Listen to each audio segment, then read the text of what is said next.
Good afternoon, everyone. Welcome back. Thank you for joining us. I'm Steve. And I'm Scott. Together, we're Backyard Musings, the Science and Technology channel. Yeah, and we're talking about another island today. And again, thank you for the people that subscribed and put us over the 700 mark. We really appreciate that. And those people that leave comments and keep listening. So we appreciate it. Here We're we going go. to try and keep bringing interesting content to you. All right, a sweeping 3D analysis of Rapa Nui's main moai quarry shows that the island's iconic statues weren't produced by a single ruling authority, which you would think, right? Like a pharaoh would commission the pyramids, but by many small independent groups working simultaneously. A new study published November 26, 2025 in the open access journal PLOS One, we reported on that before, reports that the well-known stone figures of Rapa Nui, Easter Island, were created by many separate groups rather than a single unified authority.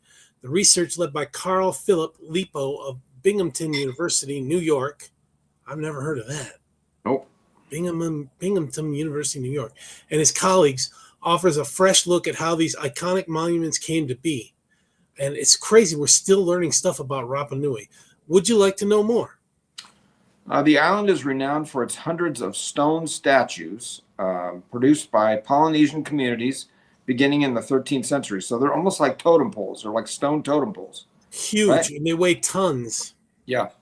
Archaeological discoveries have long pointed to a society made up of small, autonomous family groups instead of one centralized political system.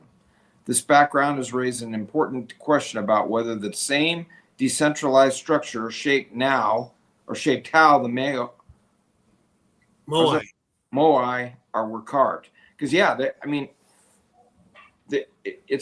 it's one thing to carve them, but then how did they get them upright?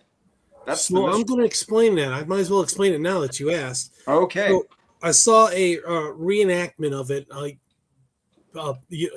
Professors and students from University of Hawaii went out to reenactment. They took a big block, and they had, if you imagine this, looking down plan view, 3 groups of people, 1 in the rear, 2 in the front, and they were at angles looking like a pyramid. And so these groups, the one in the back would keep it upright. By having that constant tension, it kept it upright.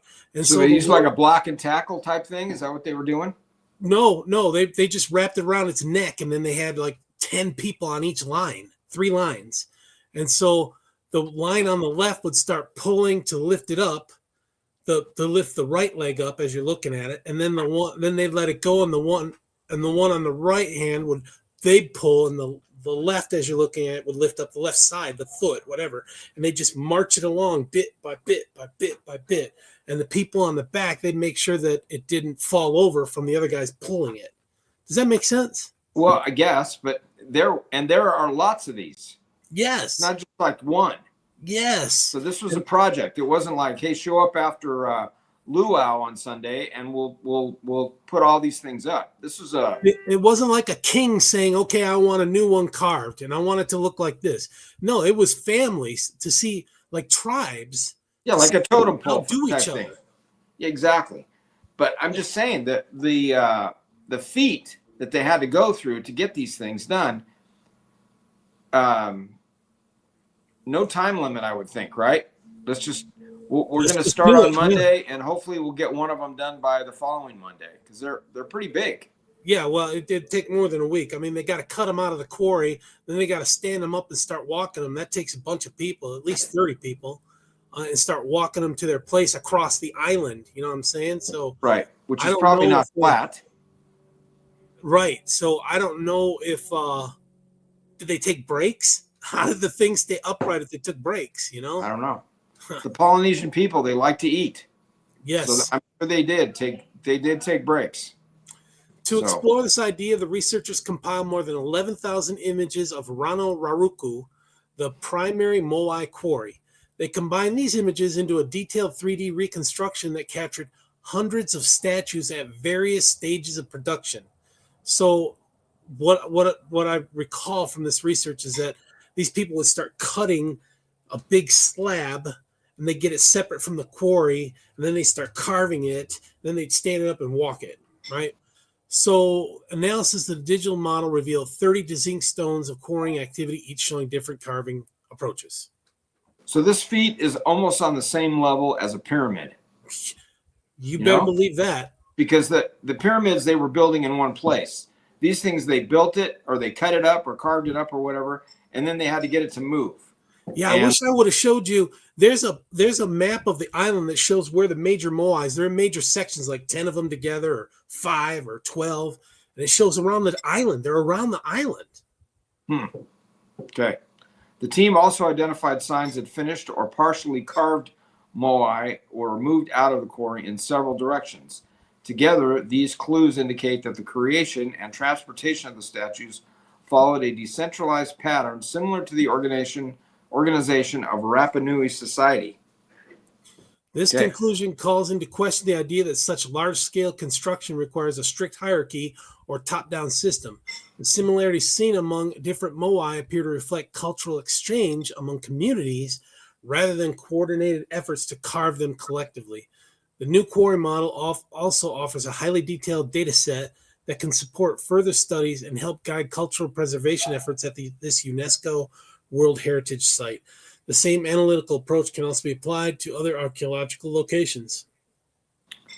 The authors explain, quote, much of the so-called mystery of Rapa Nui, which is in the Easter Island, comes from the lack of openly available detailed evidence that would allow researchers to evaluate hypotheses and construct explanations. Here we represent the first high-resolution 3D model of the moai quarry at Raraku, the central quarry for nearly 1,000 statues, offering new insights into the organizational and manufacturing process of these giant megalithic figures. You know, that's the other thing. How do they get them to stand up and stay that way? Well, like I said, they had 3 sets of, so the 2 sets of people. No, I'm talking about after they set this thing in place. Then what does it do? So that they don't topple? Well, Exactly. some toppled. Some in place kind of leaned over. I guess they have to prepare the base to make sure that it's a solid base. Wow. Okay. And you got to make sure it's flat. That bottom's flat. Yeah, because they get some pretty hellacious storms out there, right? I mean, it's crazy. This whole moai thing is just crazy. It's like one of the wonders of the world. I'm telling you. It's an engineering phenomenon. Yep. Yeah. Okay. All right, folks. Thanks for joining us. We hope that you enjoyed this episode. We'll see you tomorrow. Take care. Thanks.